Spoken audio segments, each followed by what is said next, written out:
ini namanya turunan sekunder. Nah, ini contoh 9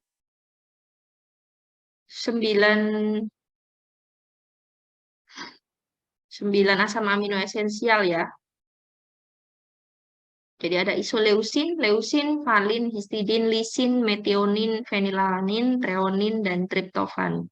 Masing-masing asam amino memiliki fungsi tersendiri. Jadi contohnya isoleusin membentuk hemoglobin, kemudian leusin ini untuk memperbaiki tulang, kemudian kulit, dan seterusnya. Jadi masing-masing asam amino ini namanya tadi ya asam amino esensial. Jadi tidak bisa disintetis oleh tubuh, tetapi tetap diperlukan oleh tubuh untuk menjalankan fungsi tertentu. Nah, bagaimana mengisolasi protein? Jadi kalau kita di farmasi itu biasanya nanti akan belajar bagaimana cara mengisolasi protein. Nanti kalian terima di mata kuliah bioteknologi. Jadi mengisolasi protein. Contohnya nanti kalau di biotek itu pakai bakteri, misalkan seperti itu. Tetapi kurang lebih sama ya. Jadi kita ambil proteinnya saja dari satu individu tertentu, misalkan dari tanaman ataupun hewan. Jadi kita kerjanya di tingkat seluler, karena tadi protein berada di sitoplasma, jadi ada di tingkat seluler. Nah, cara mengisolasinya tentunya kita harus pecah selnya. Jadi kita harus pecahkan dulu selnya dengan metode tertentu, kemudian baru kita isolasi dan purifikasi, kita murnikan. Ada beberapa teknik yang bisa digunakan untuk isolasi ataupun purifikasi protein. Yang pertama, kita tentukan dulu jenis protein apa yang akan kita ambil. Jadi mulai dari sifat yang umum, nah 1, 2, 3, 4 di atas ini, 1, 2, 3, 4 diameter of molecule, electrical charge, kemudian adanya sisi hidrofobik atau hidrofilik. Nah, itu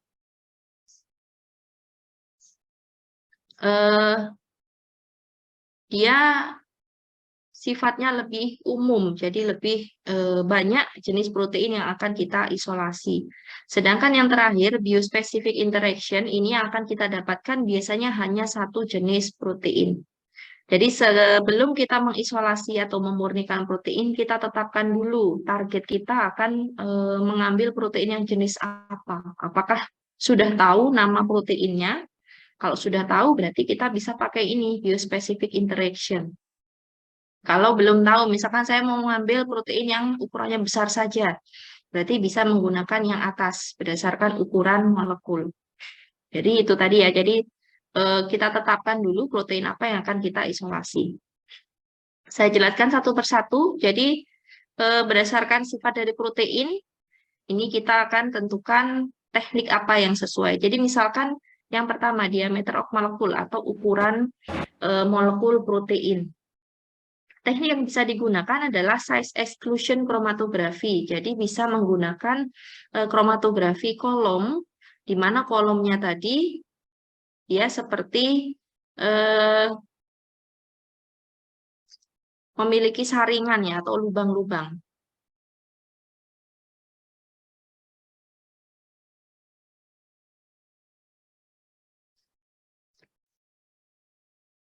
Tunggu sebentar.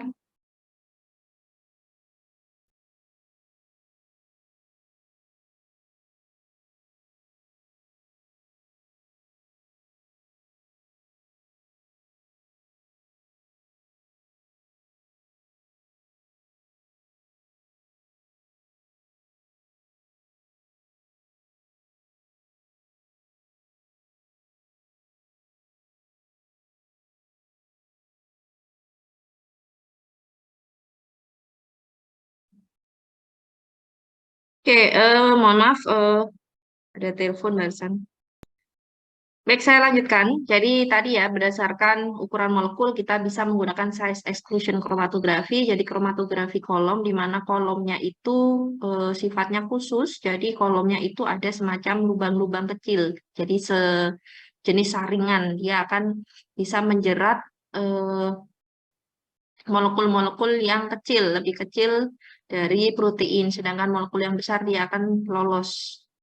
Kemudian electric charge of molecule, jadi protein itu memiliki muatan listrik ya, ada protein negatif atau positif.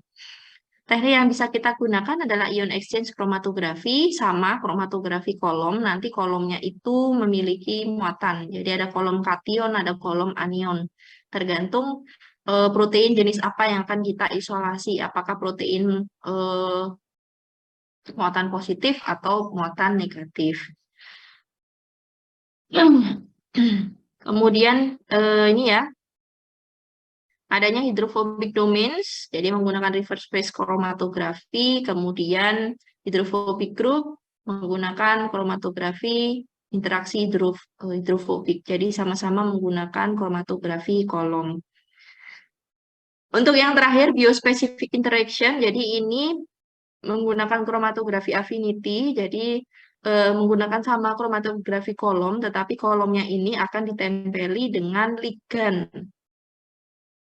Jadi kita tidak menjelaskan secara detail ya di sini karena nanti ada di mata kuliah lain yang lebih detail. Jadi interaksi antara kolom dengan ligan dengan proteinnya nanti sifatnya spesifik. Jadi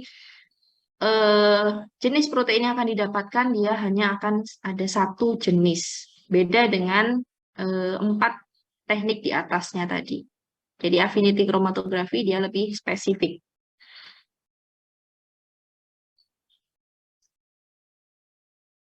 Kemudian bagaimana cara mengidentifikasi protein? Jadi misalkan kita punya sampel, entah berupa sampel bulk sampel atau misalkan sudah ada ekstrak protein yang kita ambil dari sampel. Bagaimana cara mengidentifikasi keberadaan protein? Jadi ada color reaction. Jadi kita menggunakan reagen-reagen tertentu dengan prosedur tertentu yang harus kita ikuti dan nanti akan kita lihat berdasarkan perubahan warnanya. Nah, tetapi perlu dilihat juga ya. Jadi masing-masing reaksi di sini, masing-masing jenis tes yang ada di sini ada biuret, ninhidrin, dan seterusnya itu memiliki spesifitas sendiri. Jadi tidak semua reaksi ini bisa mengidentifikasi semua jenis protein. Jadi misalkan ini santoprotein ya. Santoprotein ini hanya bisa bereaksi jika asam aminonya itu memiliki gugus aromatik. Jadi akan berubah menjadi warna orange. Jadi perlu diperhatikan juga yang mau kita identifikasi jenis protein yang seperti apa. Biasanya kan hanya biuret, ninhidrin seperti itu. Tetapi juga ada beberapa tes atau uji yang lain yang lebih khusus. Contohnya ada Sakaguchi reaction, ini mengidentifikasi adanya guanidio group dan seterusnya. Jadi perlu diperhatikan juga jenis tes yang seperti apa yang cocok dengan protein yang kita harapkan. Kalau misalkan hanya untuk tes umum, ada nggak protein kita bisa pakai biuret atau ninhidrin seperti itu. Jadi ada banyak ya, biuret, ninhidrin, santoprotein, milion, Skopkin, Sakaguchi, nitroprusid reaction, sulfur test, Paulis test, Pauline Koikaltu. Jadi tergantung kandungan asam aminonya. Kemudian beberapa sumber protein, itu tadi yang disebutkan di awal ya, ada dari hewan, dari tumbuhan, banyak sekali. Nah, ini yang saya contohkan kebetulan dari tumbuhan. Jadi golongan legum, grain, vegetable, fruit, nuts, dan seeds. Nah, kalau nut dan seed itu kan kacang dan biji. Kalau fruit, buah, vegetable, sayur ya. Nah, yang mungkin kita ada ini legum. Legum ini semacam kacang polong ya. Kacang polong. Nah, kalau green ini mungkin untuk kita agak sulit membedakan dengan seed ya. Green dengan seeds. Nah, tapi kita bisa lihat contoh-contohnya. Jadi legum itu seperti kacang merah, kemudian kedelai, Jadi polong-polongan, jadi suku Leguminosae, jadi kacang-kacang polong. Kemudian grain, grain ini mirip-mirip dengan seed ya. Saya juga kurang paham kalau bahasa Inggris grain dengan seeds. Ada barley, ada brown rice, ada eh, oatmeal, kemudian ada beberapa jenis sayur, buah, kemudian kacang-kacangan, kemudian juga ada biji. Nah, di tabel selanjutnya di sini sudah dirangkum jenis tanamannya, jadi nama lokalnya, kemudian nama latinnya, bagian tanaman yang mengandung protein, jenis proteinnya, kemudian kegunaannya di bidang farmasi atau kesehatan. Kita bisa melihat ini hanya sebagian kecil, jadi hanya beberapa contoh saja. Contohnya soybean atau kedelai ya, dari Glycine Max. Bagian yang digunakan adalah bijinya. Tadi dari suku Leguminosae, dari legume, jadi dari kacang polong ya tadi. Protein yang dikandung dalam kedelai ini ada B-konglisinin. Kemudian medicinal use-nya untuk marker, jadi senyawa penanda, senyawa marker untuk reaksi alergi terhadap kedelai. Kemudian ada Pisum sativum, P ya, kemudian peanut, kacang, kemudian rice, ada Oryza sativa ya, beras. Kandungannya ada glutenin, globulin, albumin. Fungsinya di bidang kesehatan atau farmasi adalah sebagai agen mikroenkapsulasi. Dan seterusnya ini juga ada spinach, bayam ya. Ini banyak vitamin, proteinnya ada biotinil, protein, dan seterusnya. Ini hanya sebagian kecil saja.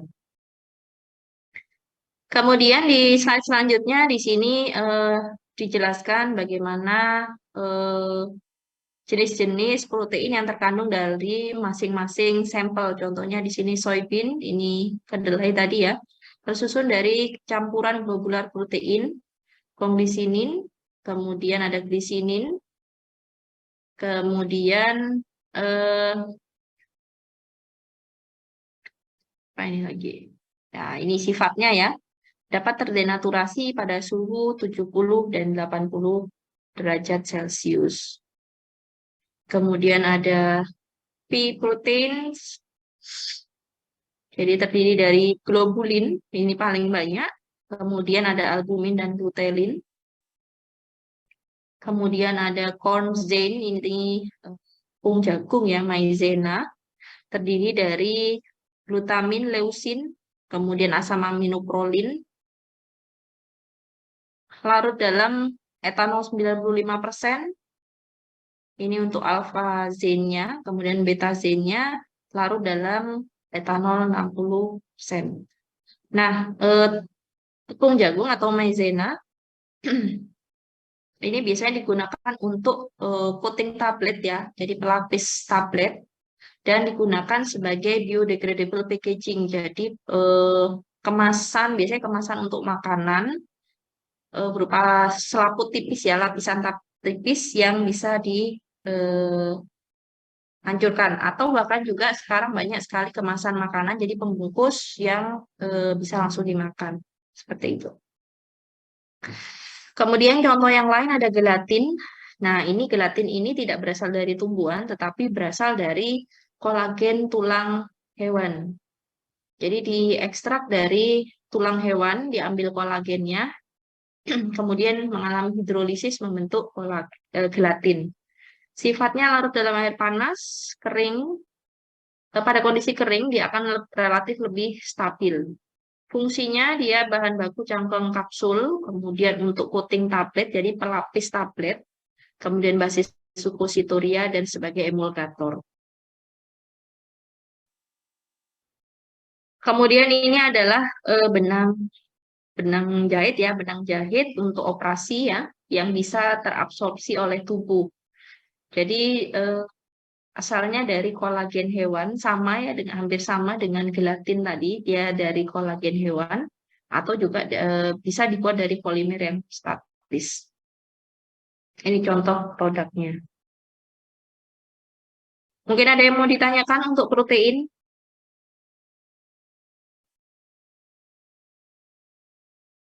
Untuk protein ada yang mau ditanyakan?